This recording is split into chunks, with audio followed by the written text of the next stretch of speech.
தள்ளாடும் வயதில் தோள் கொடுத்து அரவணைக்க வேண்டிய மகனே பெற்ற தந்தையை சொத்தை எழுதி வாங்கிவிட்டு வீட்டை விட்டு துரத்திய சம்பவம் மனதை ரணமாக்கியுள்ளது. இதுகுறித்த இந்த தொகுப்பில் விரிவாக பார்க்கலாம்.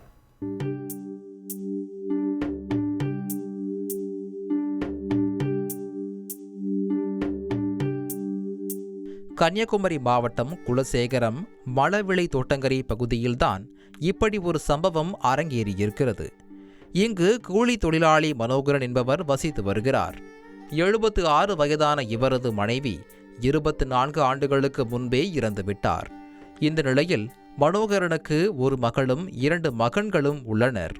2 மகன்களில் ஒருவர் அரசு அதிகாரியாகவும் மற்றொருவர் தனியார் நிறுவன ஊழியராகவும் உள்ளதாக கூறப்படுகிறது.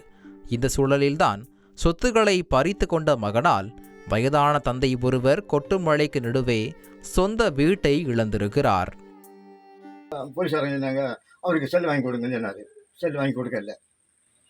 அதுக்கப்புறம் நான் செல்லு கேட்டேன். சண்டை பிடிச்சோம். 2 பேரும் இறங்கல போல, எனக்கு விடு 2 பேரும். அவன் பியத்தை எடுத்து குத்தினான். நான் பியத்தை தடுக்க வேண்டி செங்கல் எடுத்துக்கொண்டு போய் தடுத்தேன். செங்கல் போய் உள்ள விழுந்து என்னை அடிக்க வந்தாங்க. அதை ஃபோட்டோ எடுத்து ஸ்டேஷனில் காட்டினாங்க. உடல் ஒத்துழைக்காத போதும் வேறு வழியின்றி 100 நாள் வேலைக்கு செல்வது மூலம் கிடைக்கும் பணத்தில் பசியை தீர்த்து கொண்டு வருகிறார் இந்த 76 வயதான முதியவர்.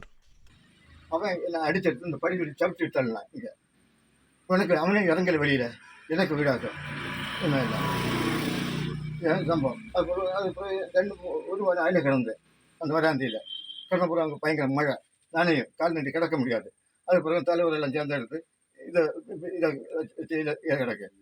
தனது ஒரே மகளை திருமணம் செய்து வைப்பதற்காக பல பேரிடமும் மகன்கள் இருக்கும் தைரியத்தில் லட்சக்கணக்கில் கடன் பெற்றிருந்த முதியவர் 5 சென்ட் நிலத்தில் தனக்கென இருந்த ஒரு வீட்டையும் தற்போது இழந்து சரிவர சாப்பாடு கிடைக்காமலும் திண்டாடி வருகிறார். 3 பிள்ளைகள்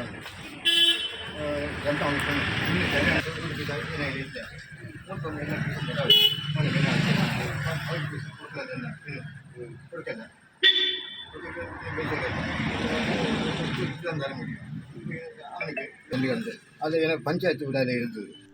5 சென்ட் நிலத்தை 2 பங்காக பிரித்து ஒரு பங்கை மூத்த மகனிடம் அளித்து பெற்ற பணத்தை வாங்கி சில கடன்களை அடைத்துள்ளார்.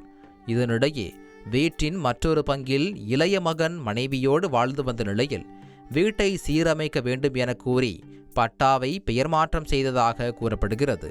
இதன் பிறகு 1 வருடமாக முதியவர் மனோகரனுக்கு சரியாக சாப்பாடு அளிக்காமல் கொடுஞ்சொற்களால் வசைபாடியும் வந்ததாக கூறப்படுகிறது. இதன் தொடர்ச்சியாகவே முதியவரை இளைய மகனும் மருமகளும் வீட்டை விட்டு துரத்திய சம்பவமும் அரங்கேறியுள்ளது. இப்போது பல கடன்களுக்கு மத்தியில் வீடு உள்ளிட்ட சொத்துக்களை எல்லாம் இழந்து நிர்கதியாக நிற்கிறார் முதியவர் மனோகரன்.